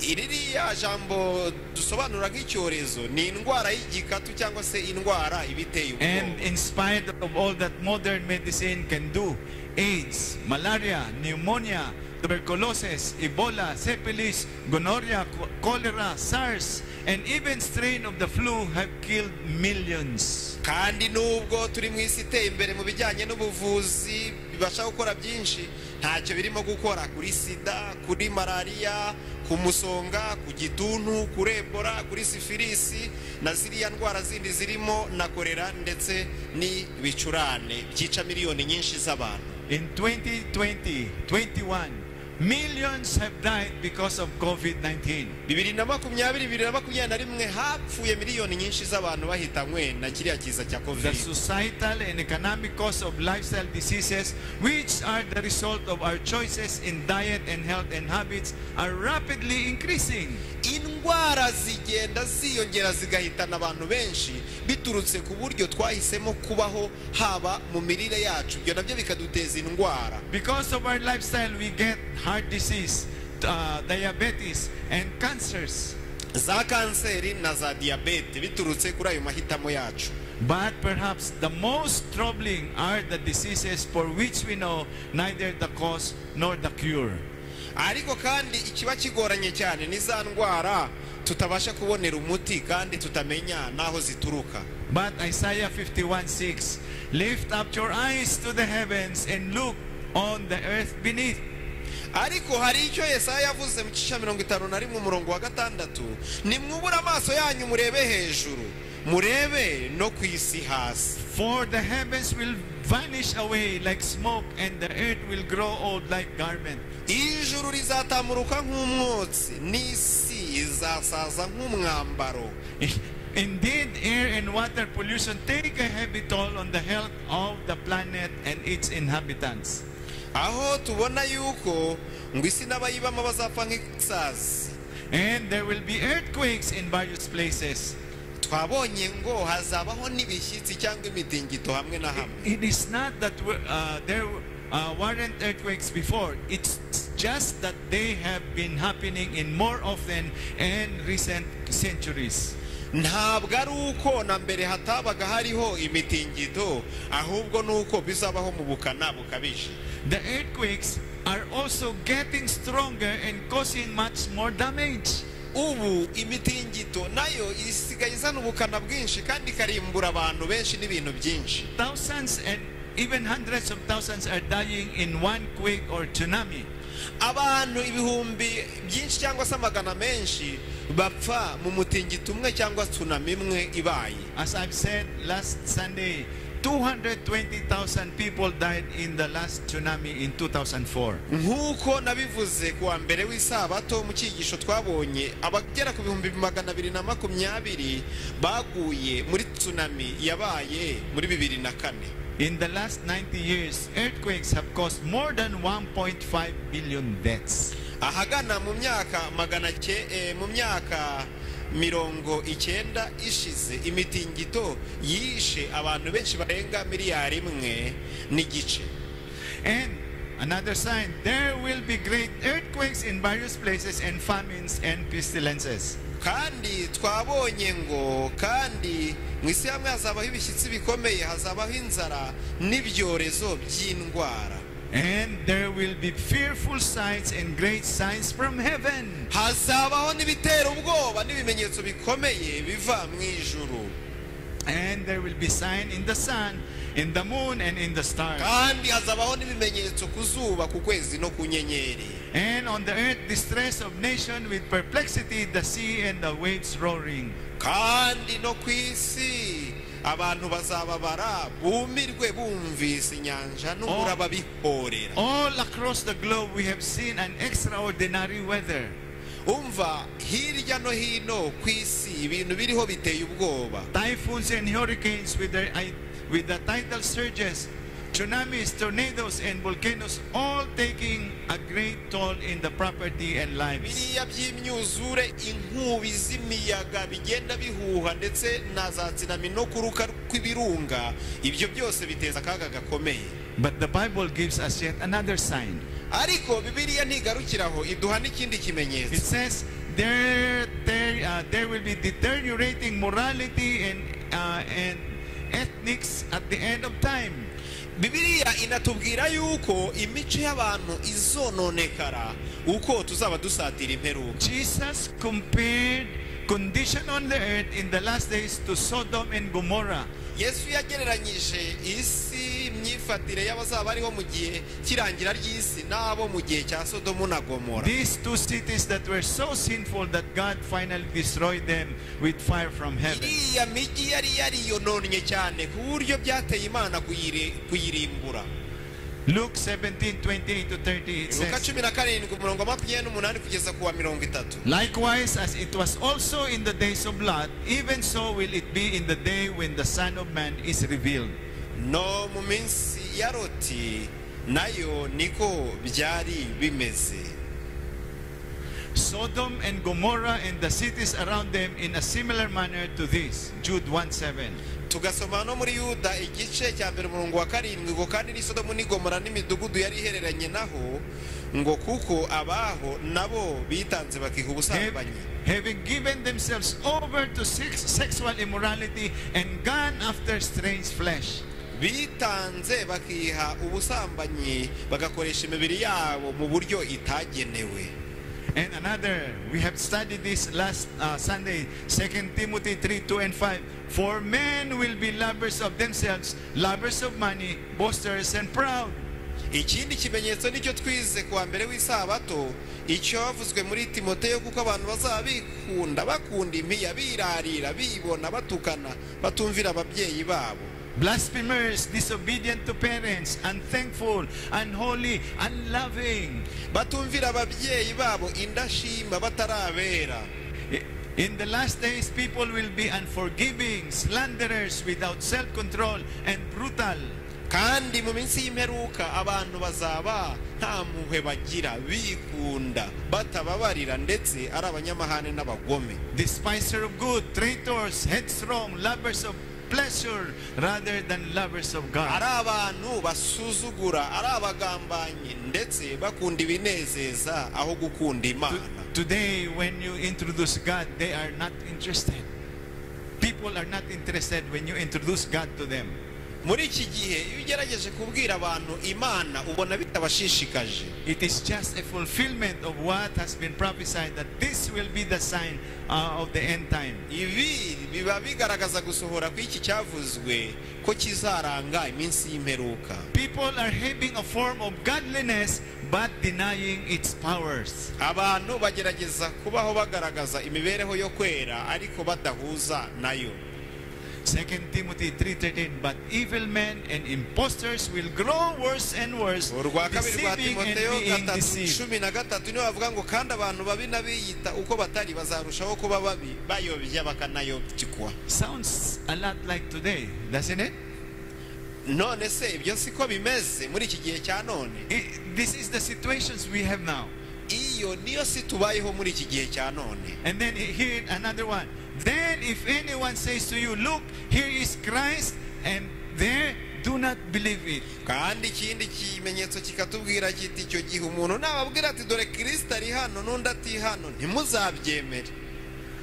In the last days there will be false Christ and false prophets. Y'imperuka azabaho abiyita Kristo ndetse n'abahanuzi There b'ibinyoma. will be spiritual deception. Kandi hazabaho abatubuzi mu bijyanye n'iby'iyobokamana. Matthew 24:23 and 24. For false Christs and false prophets will rise and show great signs and wonders. Matayo 23:24 kuko abiyita Kristo n'abahanuzi b'ibinyoma bazaduka bakora ibimenyetso bikomeye n'ibitangaza. To deceive, if possible, even the elect. Kugira ngo babone uko bayobya n'intore niba bishoboka. Today, the religious world is full of teachers leading away from the plain and simple teaching of the Word of God. Muri iki gihe cya none isi yuzuye abavuga ko bigisha iby'iyobokamana ariko bayobya abantu babakura ku kuri kwa Bibiliya. Religion in many cases has become money-making business. Muri iki gihe cya none ahantu henshi imikorere y'iby'idini n'iyobokamana yabaye uburyo bwo gushaka indonke. And it's hard to see any difference between spirituality and entertainment. Ndetse bigeraho bikanagora gutandukanya abari mu idini mu buryo koko bw'umwuka n'abarimo mu kwinezeza no kwishimisha. Many follow most popular preachers or the one who promises the greatest financial success. Usanga abantu benshi bahomboka inyuma y'ababwiriza babasezeranira ubutunzi ndetse n'ibindi bintu byinshi cyane by'imigisha. That's why we need to be sure that we are following the Word of God. Niyo mpamvu dukwiriye kuba tuzi neza niba icyo dukurikiye ari ijambo ry'Imana. If the teaching is not in the Bible, then it's a false teaching. Niba iyo nyigisho y'uwo ukurikiye itari muri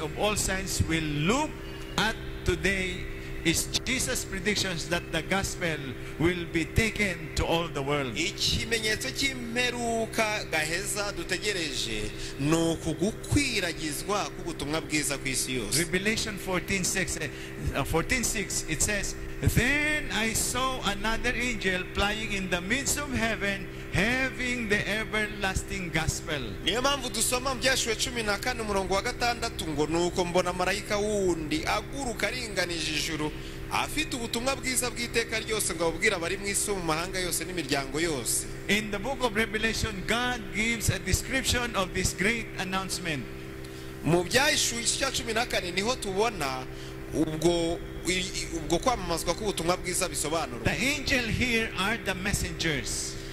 Uwiswe marayika hano ugurukana ubutumwa ni intumwa zijyana ubwo butumwa. They are spreading the gospel into all the world. Izi ntumwa zitwaye ubutumwa zibukwirakwiza hirya no hino ku isi It yose. says to preach to those who dwell on the earth, to every nation, tribe, tongue and people. Kandi ubwo butumwa bushyirwa abatuye isi yose bo mu miryango itandukanye n'ibihugu bitandukanye n'indimi zitandukanye. Today, this final sign of the end is being fulfilled as well. Dore muri iki gihe iki kimenyetso kirimo kirasohora nacyo.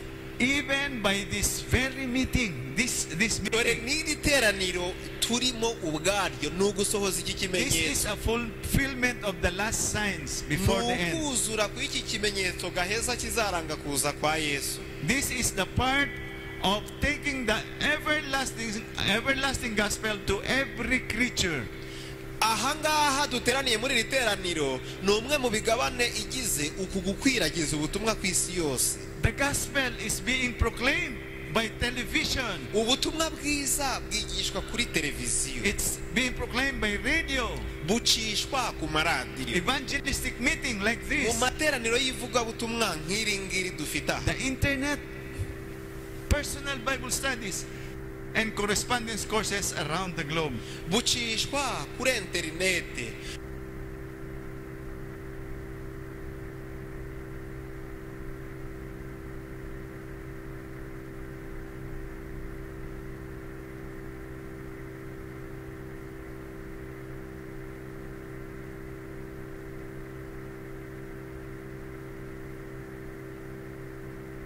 Mu bijyanye ubutumwa bwiza buzamamazwa.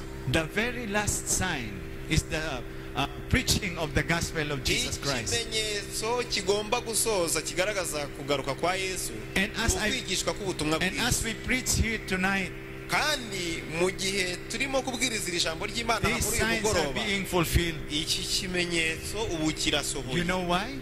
Mbese muzi impamvu? Even those who are not here are listening to us through our broadcast through our social media. Dore binyuze mu ikoranabuhanga ryo kuri social media murimo kureba nabo tutari kumwe hano, nabo barimo barumva ubutumwa bubera ahangaha. By the way, I'd like to greet those who are watching us in YouTube tonight. Ariko nabonereho mwebwe muduteza amatwi kuri YouTube, mbonereho mbasuhuza. Jesus also compared our day to the days of Noah. Yesu kandi yagereranyije iminsi y'amahenuka y'isi n'iminsi yo ku bwa Nowa. The people in Noah's day were busy making a living and going about their daily routines with not much time for spiritual things. Abantu bo mu gihe cya Nowa biberaga mu guhihibikana bashaka ibibatunga habe no gutekereza ku by'umwuka. Jesus said, but as the days of Noah were, so also will the coming of the Son of Man Yesu be. niko kuvuga ati uko iminsi ya Nowa yari iri niko no kuza k'umwana w'umuntu kuzaba. And then Matthew 24:37-39. For us in the days before the flood, they were eating and drinking, marrying and giving in marriage. Kuko nkuko bari bameze muri iyo minsi yabanjirije umwuzure, bararyaga, baranywaga, bararongoraga, barashyingiraga. Until the day that Noah entered the ark and did not go until the flood came and took them all away. Mu nkuge ntibabimenya kugeza aho umwuzure waziye ukabatwara bose. So also will the coming of the Son of Man be. Niko no kuza k'umwana w'umuntu kuzaba. Before the flood, the world was going about life as if it would continue the same forever. Mbere y'umwuzure abantu biberagaho nk'aho ubuzima buzabaho nta herezo. There was no urgency, no priority for spiritual things. Ntabwo abantu bari bashishikajwe no kuvuga batari ko twite ku by'Imana, twite ku by'umwuka. And that's how we can expect the majority of the world to be living in the last days, just before Jesus comes. Tubona biri mu isi y'abariho muri iki gihe kibanziriza kuza kwa Yesu. Before Jesus' first coming, there was signs that of the times was near. Mbere yuko Yesu aza mu isi bwa mbere hagaragaye ibimenyetso byinshi cyane byagaragaye ko igihe cyo kuza kwe cyegereje. God sent angels and wise men to let these people know about the Messiah's birth. Imana yohereje intumwa zayo z'abamarayika kumenyesha abantu ibyivuka rya Mesiya. John 1:11, unfortunately he came to his own and his own did not receive him. Nyamara ikibabaje Yohana igice cya mbere umurongo wa 11 yaje mu bye ariko abe ntibamwemera. Because they had ignored the signs. Bitewe nuko birengagije ibimenyetso byagaragazaga igihe azazira. Beloved friends, inshuti nkunda, let's not be like those people who ignore the signs. Ni muryo twe kuba nk'abo bantu birengagije ibyo bimenyetso. The signs are been given to us. Let's be ready for Jesus' second coming. ibimenyetso twabiherewe kugira ngo nitubibona tube twiteguye kugaruka kwa Yesu. He has given us so many signs that tell us that he is coming soon. Yaduhaye ibimenyetso byinshi bitugaragariza yuko kugaruka kwe kwegereje. Because God loves us so much. Bitewe nuko Imana idukunda bihebuje. He warned us not to be self-satisfied. Yaduhaye umuburo wo kutazigera twumva ko twihagije. He warned us not to be half-hearted in our spiritual walk. Yatuburiye kutazigera dukomeza umutsi twumva ko twihagije mu by'umwuka. He wants to spend eternity with us. Imana yifuza kuzibanira natwe ubuziraherezo. That's why he has given us all these signs that he is about to return. Niyo mpamvu yaduhaye ibimenyetso byose bitugaragariza yuko ari hafi kugaruka. Jesus said, when you see all these things, know that it is near. Nuko Yesu yaravuze ati, namwe nimubona ibyo byose muzamenye yuko ari hafi. Will we be ready to receive him this time? Mbese dukwiriye kuba twiteguye igihe abagarutse? Or will he be disappointed again? Cyangwa azacibwa intege nuko tutamwiteguye? Friends, the hour is late and the stakes are high. Inshuti, dukwiriye gutekereza ku gihe turimo icyari cyo. There is no moment to lose. Nta gihe cyo gutakaza dufite. The steamship Central America has sailed out of New York Harbor and was heading south in Atlantic toward Panama Canal. Turabwirwa ibya buriya bwato bwaturutse muri Amerika yo hagati muri New York bwerekeza muri uriya muhora wa Panama. When they are on their way, they sprung a leak. There was a leak in the boat. Nuko ubwo ubwato bwagendaga habamo gutoboka hagaragara ahinjirira amazi. Another vessel saw her distress signal and steamed up to help. Ubundi bwato bubona ko ubwo bwatanze ikimenyetso cy'uko bugarijwe n'akaga bihutira kuza kubatabara. The captain of the rescue ship sent over a message. Umukapiteni wari utwaye ubwato buzanye ubutabazi yohereje ubutumwa. What's amiss? What's wrong with you? Ni arababaza ati kibazo ni ikihe mufite? The answer came back, we are in bad repair and going down.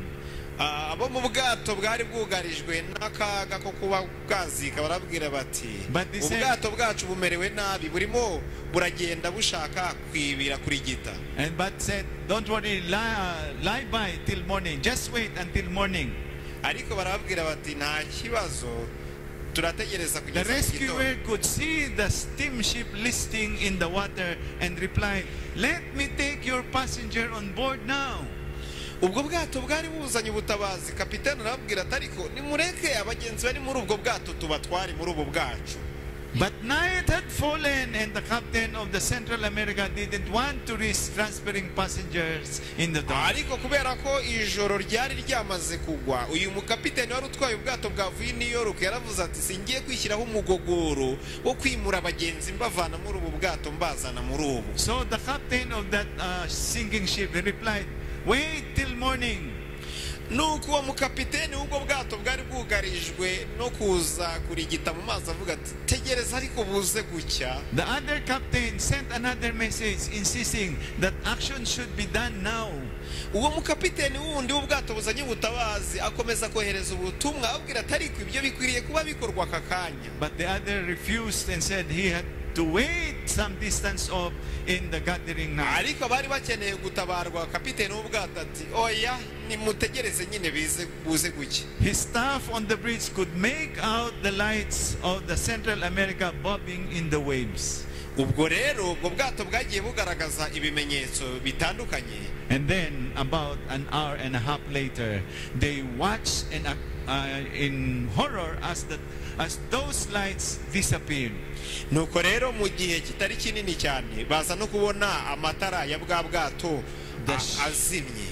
The ship had gone down and nearly all on board died. Ubwato bwari bwamaze kurengerwa n'amazi kandi abari baburimo bose barapfuye. To wait may end up being lost forever. ibyo kuragiriza ubishyira ejo bishobora kurangira n'ubundi uzimije ubuzima bwawe. There are times when you have to make a decision now. hari ibihe uba ukwiriye gufata umwanzuro uwufatiyeho byihuse. The captain of the Central America thought it wasn't a problem to wait until morning. uriya mukapiteni w'ubwato bwavuye New York we yaribwiraga ati nta kabazo twategereza ko tuzatabarwa ejo. But he was sadly mistaken. ariko yaribeshyaga cyane. The Bible says, Bibiliya dore ikivuga. today is the day of salvation. uyu munsi niwo munsi wo gukirizwamo. Don't wait. Don't hesitate. Don't delay. wiragiriza wishidikanya kandi wibirekere ejo. Today is the day of salvation. dore none niwo munsi wo gukirizwa. Why not make your decision for Christ right now? none se kuki utafata umwanzuro n'icyemezo cyo kwiyegurira Kristo uyu mwanya? Won't you lift your hearts to God right now and ask Him to help you prepare for Christ's soon mbese coming? ntago wakwegurira Kristo ubugingo bwawe uyu mwanya ukamusaba kukunogereza imyiteguro? Friends, Christ is coming soon. inshuti, Kristo araje bidatinze. Then you will ask, what is Christ coming soon? ariko habwo wavuga uti ibyo se bivuze iki? Kristo araje vuba. We will study this on Thursday. ibi tuzabyiga kuwa gatanu w'isabato. Why He is coming and what is the purpose. tuziga ibijyanye no kuza kwe n'ikizamutera. But tonight you have heard the signs of the times. ariko nubwo tutaragezaho uyu mugoroba wumvise ibimenyetso biranga kugaruka kwe. And you can make the decisions now. icyemezo rero ugomba gufata ushobora kugifata uyu mwanya. Lord, I have seen and heard that what you predicted happens. ukavuga uti nyagasani, I am menye ko ibyo wahanuye kandi wavuze ko bizaba byagiye bisohora. those signs that you have enumerated have happened, all of them. ibi bimenyetso byagiye bivugwa byose byagiye bisohora. The last sign is the preaching of the gospel. twabonye ko ikimenyetso giheruka ari iki turimo cyo kwamamaza ubutumwa And bwiza. it's happening in our very eyes. reba nacyo kirimo kirasohorera imbere y'amaso yacu. And once the gospel is preached to all the world, Jesus will come. kandi igihe ubutumwa bwiza buzamaze kugezwa ku isi yose, Kristo azashoka aza. Friends, I want all of us to be ready. inshuti, ndifuza ko twese twakabaye twiteguye. And the only way to be ready is to keep our hearts and accept Christ in our hearts. kandi uburyo bumwe rukumbi bwo kutubasha kuba twiteguye ni ukwemerera imitima yacu kwakira Kristo. Christ is our only hope. Kristo niwe byiringiro byacu bimwe rukumbi. When Adam sinned, we became sinners. igihe Adamu yacumuraga twarabyokojwe. And we were separated from God. twatandukanijwe n'Imana. When Jesus came and died on the cross, He has reconciled us back to God. igihe rero Kristo yazaga agapfira ku musaraba yongeye kutwunga n'Imana. Because God is love. bitewe n'uko He Imana loves us so much. He wants us to be reconciled with God so that we can be saved. Imana yacu iradukunda bihebuje, ishaka ko twungwa nayo kugira ngo dukizwe. And our task is to accept that promise and that gift of life. ikitureba rero muri ibyo ni ukwemera icyo ngicyo yadukoreye, tukemera igitambo cya Kristo. Last night I am so happy that there were people who accepted and said in their hearts that they are accepting Christ in their hearts. ejo hashize nanejejwe cyane nuko habonetse abitanga bakagaragariza Kristo ko bamwihaye.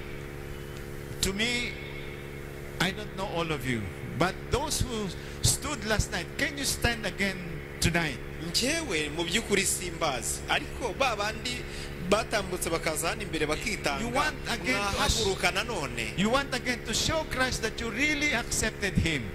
mukwiriye kugumya guhamiriza Kristo rwose yuko mwamwihaye. May I ask you to please stand? mbese nabasaba mukankundira nanone mugahaguruka.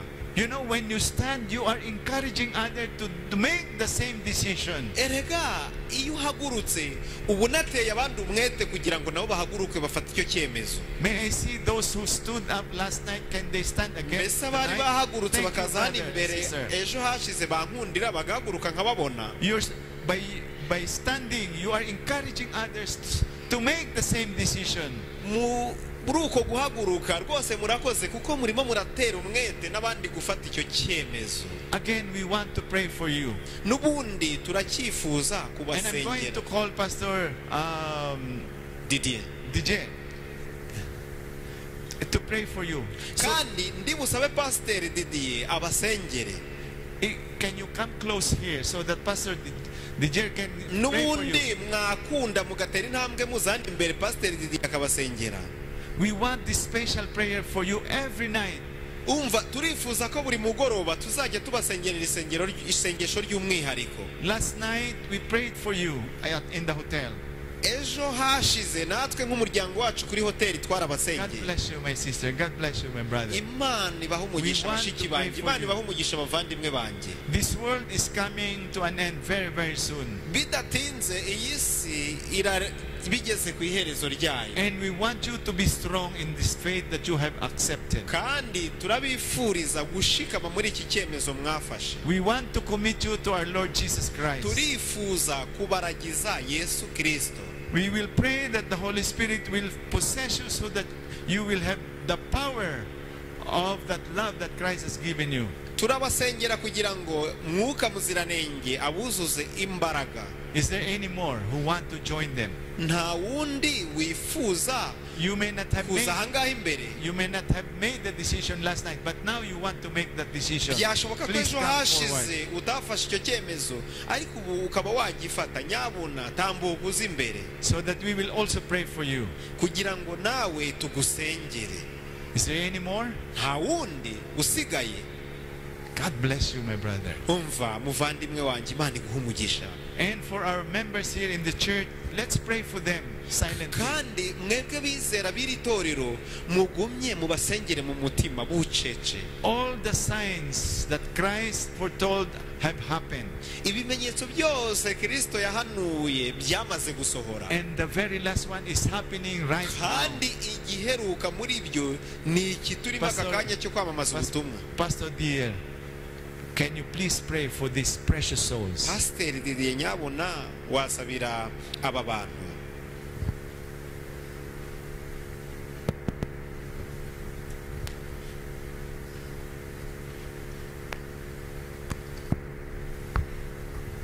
birashoboka ko haba hari undi nawe ushaka kwitanga agahaguruka cyangwa se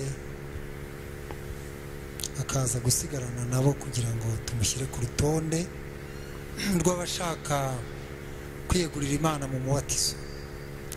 Reka dusenge Imana. Data wa yera uri mu ijuru, turagushimira cyane imbaraga yawe y'umwuka wera itumye abana bawe bitanga bagahaguruka kugira ngo berekane ko baguhisemo. Izina ryawe rihabwe icyubahiro. Our Father in heaven, we thank you for your Holy Spirit who enables your children to stand up and commit their lives to you. Nta muntu n'umwe ushobora kwiyegurira keretse umwuka wera bigizemo uruhare. Nobody can make this decision by himself unless he's led by the Holy Spirit. Aba bana bawe bitanze ubabarire ibyaha byabo. May you forgive these children of yours who commit their lives to you. Barinde gusubira inyuma. Keep them from backsliding. Kandi ubwo ku isabato dufite umubatizo ahangaha, And Lord, as we plan for baptism this coming Sabbath, turabasabira kugira ngo bazabe biteguye neza, we pray that they may be ready for the baptism, biteguye mu by'umwuka, being ready spiritually. kandi uzababatirishe imbaraga yawe. And may you, Lord, baptize them with the Holy Spirit on that day. Twizeye ko hari abantu benshi bicaye batarafata icyemezo. We believe that among the congregation there are others who still struggling to make the decision. Umugaragu wawe ubwo azakomeza kubahamagara buri munsi uzabashoboze guhaguruka. We pray that as Pastor Adap continue to preach during the week, may you make them make the decision. kandi nawe ukomeze umugire igikoresho cyawe. And may you continue to bless him. natwe uzaduha umugisha wo gukomeza gukurikirana aya materaniro. And bless us also as we continue to gather here in these meetings. tubigusabye mu izina rya We Yesu. pray all in Jesus' name. Amen. Amen. Thank you so much. Murakoze cyane. We will praise the Lord for these precious souls. Turasingiza Imana cyane ku bw'aba bana bayo bayiguriye. Tomorrow night, Ejo nimugoroba, I want to assure you, now that you have accepted Christ as your Savior, He will become your partner. ndagira ngo mbiringiza yuko ubwo mwateye intambwe kwiyegurira Kristo azagumya kubana namwe. Tomorrow night we will know what your partner can do for you. Kandi ejo icyo tuziga nicyo uwo mukiza mwiyeguriye abasha kubakorera. Let's come again tomorrow, and on Thursday I promise you it would be the great rescue that we are going to discuss. But tomorrow we will learn about the ability of our partner, which is Jesus Christ. Ndabararikira kuzaba hano ejo kuko tuziga ubushobozi bw'umukiza wacu ubana natwe. Good night, everyone. Umugoroba mwiza kuri buri wese.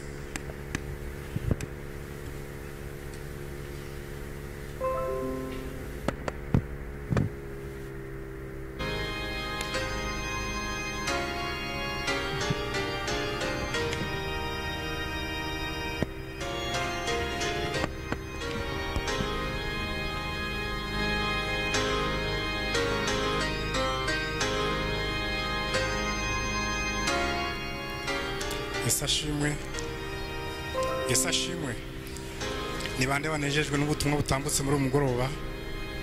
Imana ihire aba bavandimwe bacu ijuru ryatwoherereje, yaba ari kudufasha mu byigisho by'umuryango, yaba ari umubwiriza uri kutubwiriza twereka inzira imwe rukumbi dushobora kunyuramo ngo tubone agakiza.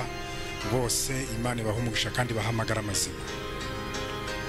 Katubashimira mwese ababashije kuboneka uyu munsi, ariko by'umwihariko mureke dushimire abashyitsi bacu bakomeze kubana natwe. Igituma umubwiriza ajya kuva ku ruhimbi akabanza akagaragaza ikindi cyigisho tuziga ejo, ni ukugira ngo abateremo inzara n'inyota zo kuzifuza kukigiraho uruhare. Kandi mwumvise ko ari icyigisho cyiza. Imana rero iduha imbaraga n'ubushake kugira ngo icyo cyigisho ejo kitazaducika. Ubwo navugaga muri rusange, by'umwihariko abashyitsi bacu dukunda, nkuko twababwiye ko umuco wacu ku Muhima dukunda abashyitsi, ntabwo bijya bipfa kuviramo gusa. Abashyitsi babanye natwe kandi bagikomeje kubana natwe. Ejo ni umunsi udasanzwe, tubafitiye impano nziza cyane. Turabasaba rero ngo mwese muzihangane muboneke kandi muze muhabwe impano zabateganirijwe. Ese bashyitsi turi kumwe mwumva munejejwe n'izo mpano? Munejejwe nazo? Imana ibaha umugisha rwose. Abashyitsi baravuze bati izo mpano ziratunyuze kandi muzabibona ari uko mutubonye ejo tuje. Kubw'ibyo rero ntabwo turi gutangira amateraniro saa 11, ariko mwebwe nk'abashyitsi kuko mwiteguye